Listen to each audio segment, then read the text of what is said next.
Good morning friends, welcome to pen paper academy. Pen paper academy में आपका स्वागत है। आज का जो हमारा टॉपिक है वो है टॉप 10 क्वेश्चन की सीरीज़ नंबर 7।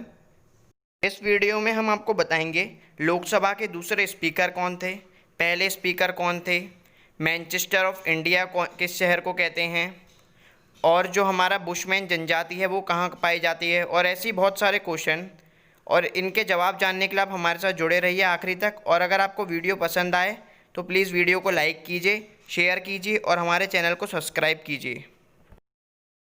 हमारा पहला क्वेश्चन है, who is the second speaker of Lok Sabha.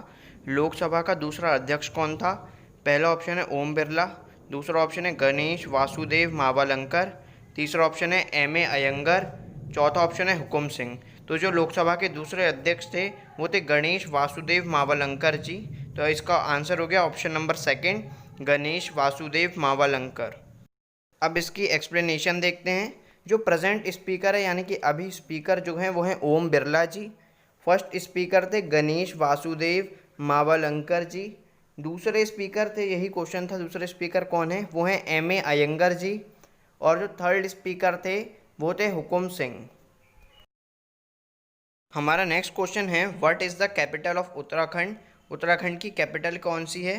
पहला ऑप्शन है बेरीनाग, दूसरा ऑप्शन है अल्मोड़ा, तीसरी ऑप्शन है नैनीताल, चौथा ऑप्शन है गैरसेन। तो उत्तराखंड की जो कैपिटल है वो है गैरसेन। तो इसका हमारा आंसर हो गया ऑप्शन नंबर 4, गैरसेन। अब इसकी एक्सप्लेनेशन देखते हैं। उत्तराखंड की अब दो कैपिटल हो गई हैं। पहली कैपिटल देहरादून है और दूसरी कैपिटल गैरसेन है, जो इसी साल 2020 में नई कैपिटल बनी है।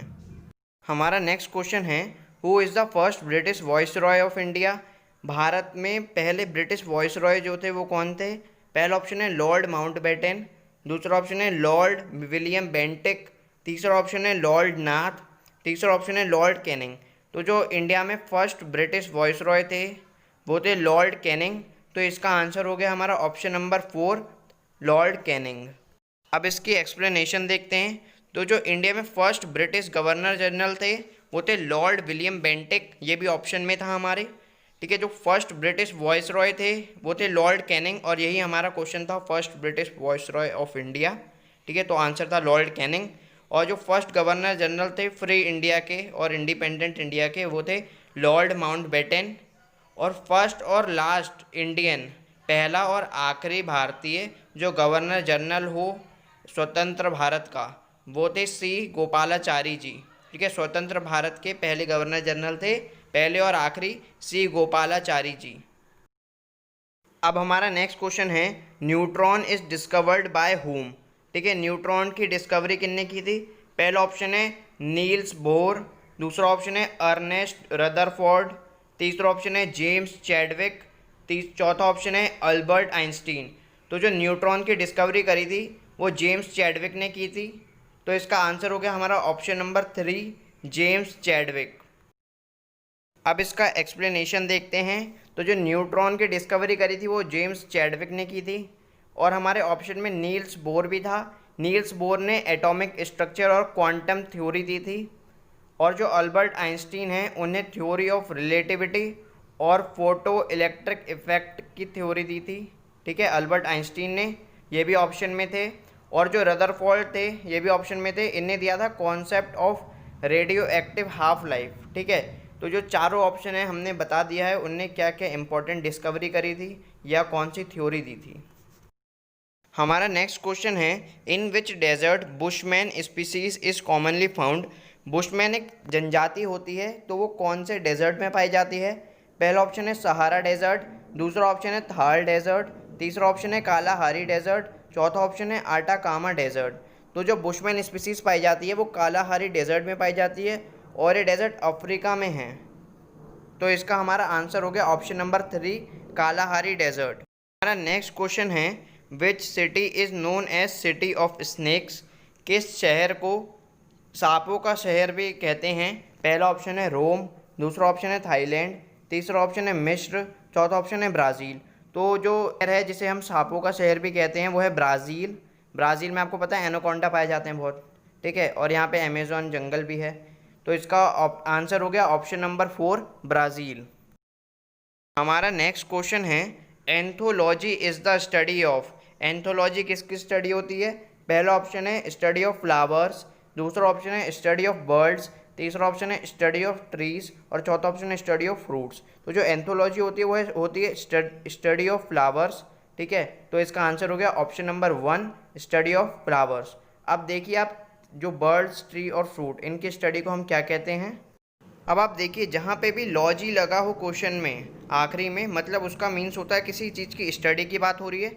अब देखिए आप इसका explanation, study of tree, tree की स्टडी को कहते हैं हम डेंड्रोलॉजी, बर्ड्स की स्टडी को कहते हैं ऑर्निथोलॉजी, फ्रूट्स की स्टडी को कहते हैं हम पोमोलॉजी और फ्लावर्स की स्टडी को कहते हैं हम एंथोलॉजी। तो जैसा कि ये क्वेश्चन भी था स्टडी ऑफ फ्लावर्स, तो हो गया एंथोलॉजी हो गया हमारा आंसर।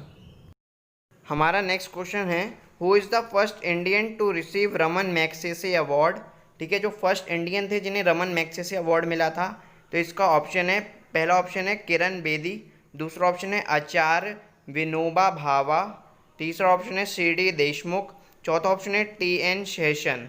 ठीक है, तो जो फर्स्ट इंडियन थे जिन्हें रमन मैग्सेसे अवार्ड मिला था वो थे आचार्य विनोबा भावे। ठीक है, तो इसका आंसर हो गया ऑप्शन नंबर 2 आचार्य विनोबा भावे। और जो बाकी के ऑप्शन दे रखे हैं इसमें, उन सबको भी रमन मैग्सेसे अवार्ड मिल रखा है, पर जो फर्स्ट इंडियन थे वो थे आचार्य विनोबा भावे। अब इसकी हम एक्सप्लेनेशन देखते हैं। जो फर्स्ट इंडियन थे मैग्सेसे अवार्ड को जीतने वाले वो थे आचार्य विनोबा भावे। ठीक है, और ये एक बहुत ही प्रेस्टिजियस अवार्ड है। और जो गवर्नमेंट ऑफिशियल्स थे जिनने गवर्नमेंट सर्विस कैटेगरी के द्वारा ये अवार्ड पाया, तो वो थे CD देशमुख, किरण बेदी, TN शेषन और JM लिंगदो। ठीक है, तो ये 3 ऑप्शन भी हमने दे रखे थे क्वेश्चन में, तो ये बहुत ही इम्पोर्टेंट फैक्ट्स हैं। हमारा नेक्स्ट क्वेश्चन है who is the chairman of WHO executive board. World health organization के एग्जीक्यूटिव बोर्ड के चेयरमैन कौन है? पहला ऑप्शन है मार्गरेट स्मिथ, दूसरा ऑप्शन है डॉक्टर देवेंद्र कुमार, तीसरा ऑप्शन है डॉक्टर हर्षवर्धन सिंह, चौथा ऑप्शन है नरेंद्र मोदी। तो जो WHO के एग्जीक्यूटिव बोर्ड के चेयरमैन हैं वो है हमारे स्वास्थ्य मंत्री, health minister doctor Harshvardhan Singh, और जिन्हें अभी एग्जीक्यूटिव बोर्ड का चेयरमैन नियुक्त करा गया है मई में। तो इसका जो आंसर है वो है option number 3 doctor Harshvardhan Singh is the chairman of WHO executive board. हमारा नेक्स्ट क्वेश्चन है which city is known as Manchester of North India. उत्तर भारत का मैनचेस्टर किसे कहा जाता है, किस शहर को कहा जाता है? पहला ऑप्शन है अहमदाबाद, दूसरा ऑप्शन है बेंगलोर, तीसरा ऑप्शन है मुंबई, चौथा ऑप्शन है कानपुर। तो जो उत्तर भारत का मैनचेस्टर है वो है कानपुर। तो इसका आंसर हो गया ऑप्शन नंबर 4 कानपुर। इसमें तो हम वैसे ही ऑप्शन एलिमिनेट कर सकते थे, क्योंकि जो बेंगलोर है वो साउथ में पड़ता है, मुंबई भी साउथ में ही पड़ जाता है, और जो अहमदाबाद है वो वेस्टर्न पार्ट में पड़ता है इंडिया के। तो जो इसका आंसर हो गया वो हो गया कानपुर डायरेक्टली। अब इसका एक्सप्लेनेशन देखते हैं। मैनचेस्टर ऑफ ईस्ट, पूरब का मैनचेस्टर किसे कहते हैं? तो कहते हैं ओसाका को। ओसाका कहाँ है? जापान में। ठीक है, और मैनचेस्टर ऑफ इंडिया, भारत का मैनचेस्टर कहते हैं हम अहमदाबाद को, जो गुजरात में है, और ये ऑप्शन में भी था। और उत्तर भारत का मतलब नॉर्थ इंडिया का मैनचेस्टर कहते हैं हम कानपुर को, जो उत्तर प्रदेश में है। Thank you guys. अगर आपको वीडियो पसंद आई हो तो प्लीज़ वीडियो को लाइक कीजिए, शेयर कीजिए और हमारे चैनल को सब्सक्राइब कीजिए।